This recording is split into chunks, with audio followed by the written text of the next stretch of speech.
Début. Patrick Longchamp. Bonjour à tous et à toutes, bienvenue dans Ce n'est que le début. Comme tous les vendredis midi, on se retrouve pour parler de solutions. Et là, on va partir un petit peu vers le monde de l'entreprise et des associations d'entrepreneurs. Je vous l'ai dit plusieurs fois, un entrepreneur ne peut pas travailler seul. Et surtout, il y a des entrepreneurs dans notre région, dans notre territoire. Un territoire qui est très riche finalement en richesse humaine et en richesse sociétale et environnementale. Et il y a une association qui existe depuis quelques années qui s'appelle DERO, dirigeant responsable de l'Ouest. Et c'est son président Philippe Oléron que je reçois. Bonjour Philippe. Bonjour. Merci beaucoup d'être avec nous aujourd'hui. On va parler de cette association DERO, dirigeants responsables de l'Ouest. Alors j'ai envie de dire, ça veut dire qu'il y a des dirigeants qui sont irresponsables dans l'Ouest ? Non, ça ne veut pas dire ça. Ça veut dire que, effectivement, au travers de cette association, un certain nombre de dirigeants s'engagent véritablement en affichant leur engagement et celui de la RSE en particulier. Alors, dirigeants responsables de l'Ouest, une association qui a plusieurs années.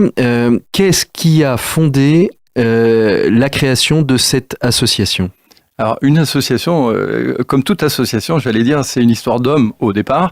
Et deux hommes en particulier ont lancé cette association. C'est Yann Roland Bellem, CETI aujourd'hui, et Hubert de Boisredon, Armor, avec également un troisième homme, Christian Lafage, qui a contribué au lancement de cette association. Alors, ils lancent cette association. Qu'est-ce qu'ils se disent à ce moment-là ? Ils se disent finalement, on a tous peut-être une même vision, mais on n'arrive pas forcément à être dynamique tout seul, il faut qu'on se regroupe pour pouvoir l'apporter davantage ?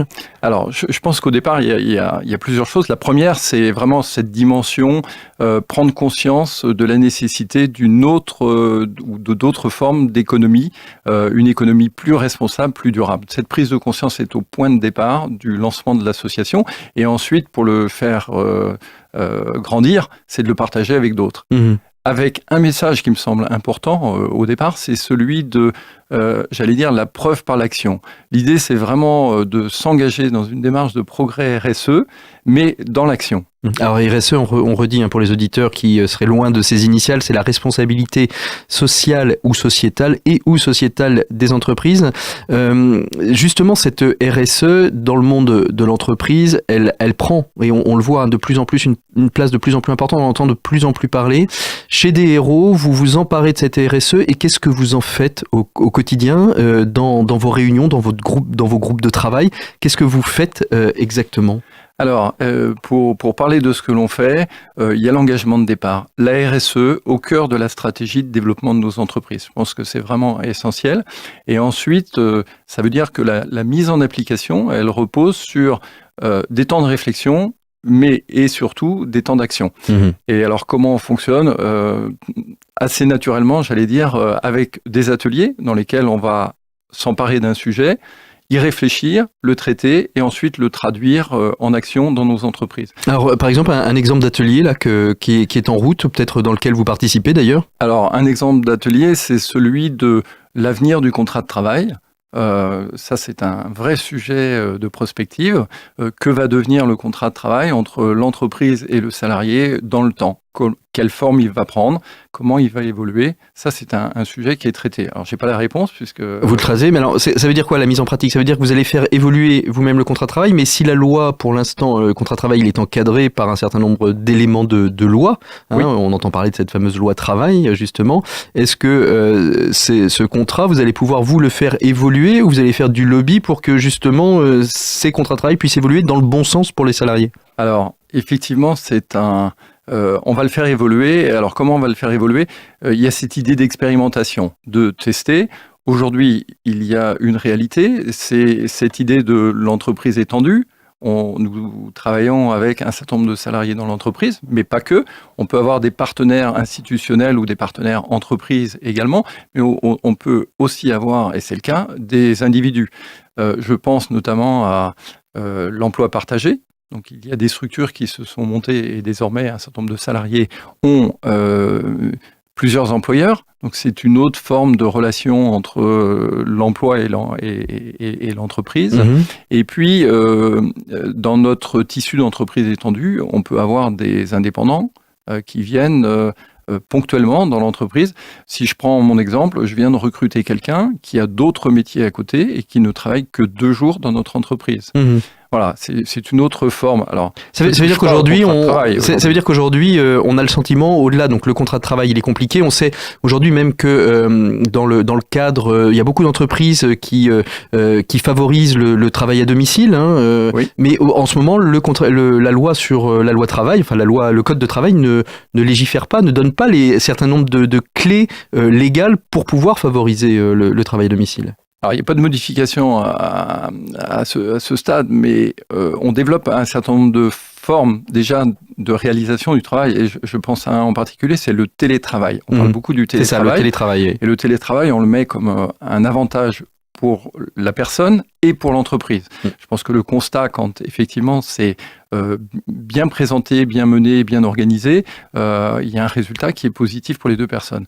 Mais aujourd'hui, il y a des petits manques au niveau de la loi sur la législation du travail en télétravail, sur la mesure du temps réellement travaillé. Est-ce qu'il travaille plus, est-ce qu'il travaille moins? On est encadré. Est-ce qu'il fait finalement ses 35 heures, il en fait 37, 38, 40? Comment est-ce qu'on justifie aujourd'hui les heures supplémentaires? La loi, elle doit aussi bouger pour pouvoir permettre justement ce mieux-être à la fois de l'entreprise et à la fois du salarié. Oui, mais là, pour moi, on touche au point de départ. C'est-à-dire qu'au point de départ, il faut qu'il y ait un climat de confiance. On ne peut pas obliger de nouvelles situations. La loi est nécessaire pour encadrer, mais nous avons besoin aussi d'une forme de liberté, et cette liberté, elle va s'exprimer pleinement à partir du moment où le climat de confiance est là. C'est un tout, c'est un ensemble. Moi, je le vois dans mon entreprise, et on faisait le bilan hier. Sur 750 salariés, nous avons 130 salariés qui pratiquent régulièrement le télétravail. Le résultat est hyper positif. Mais parce qu'il y a cette relation de confiance à la base. Entre l'entreprise et le salarié, mais entre le manager et le collaborateur. Ça veut dire que le collaborateur qui dit « moi j'ai fait 3 heures supplémentaires », on part sur un principe de confiance. Absolument. Et donc on lui facture ou on lui paye ces 3 heures supplémentaires. DRO, donc si j'ai bien compris, en fait, c'est pas simplement une bande de chefs d'entreprise qui se connaît bien ou qui apprend à se connaître pour parler. Il y a vraiment de l'expérimentation, de la réflexion, de l'expérimentation et des résultats dans le monde de l'entreprise après sur l'ensemble des domaines de la RSE. Oui. Et alors, ce qui est important dans le dispositif, c'est que nous, pour accueillir un nouveau membre, en fait, la seule exigence qu'il y ait au départ, c'est celle d'être engagé et de s'engager dans une démarche de progrès. C'est-à-dire qu'il n'y a pas de contrainte de certification, de labellisation a priori, même si c'est quelque chose qu'on peut encourager parce que c'est une forme de mesure et d'accompagnement de cette démarche mission, de progrès. Ça marche, oui. Mais ensuite, c'est chaque personne, chaque entreprise qui va décider aussi de ce qui est bon pour l'entreprise et les hommes qui constituent cette entreprise. Donc une entreprise industrielle va peut-être être plus sensible au social et à l'environnemental. Une entreprise de service comme la mienne va peut-être être plus sensible au social et au sociétal, moins à l'environnemental parce qu'on est moins concerné. Le choix qui est fait, c'est celui-ci. Ensuite, on voit des expérimentations de toute nature. Si je reviens sur un mode industriel, ça peut être dans les dispositifs d'économie d'énergie, ça peut être dans le process industriel lui-même, et puis dans le service sociétal, social.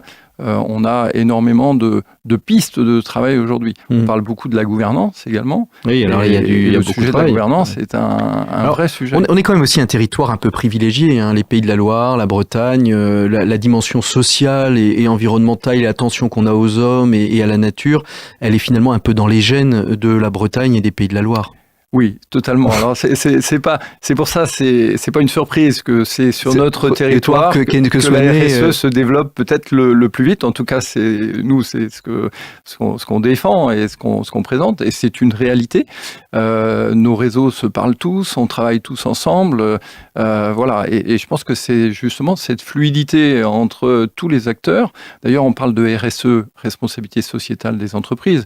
Moi, je préfère le terme de RSO, responsabilité sociétale des organisations, parce que bien évidemment, tout le monde est concerné. Et chez DRO, nous n'avons pas que des entreprises. Nous avons des écoles, des organismes culturels comme le Grand T, mais aussi une mairie. Voilà. C'est ça, il n'y a pas que de l'entrepreneuriat à valeur ajoutée, je dirais financière, il y a aussi de l'entrepreneuriat, de l'organisation à valeur ajoutée culturelle, bien évidemment. C'est tout un territoire qui s'engage. Alors comment on devient membre de DRO ?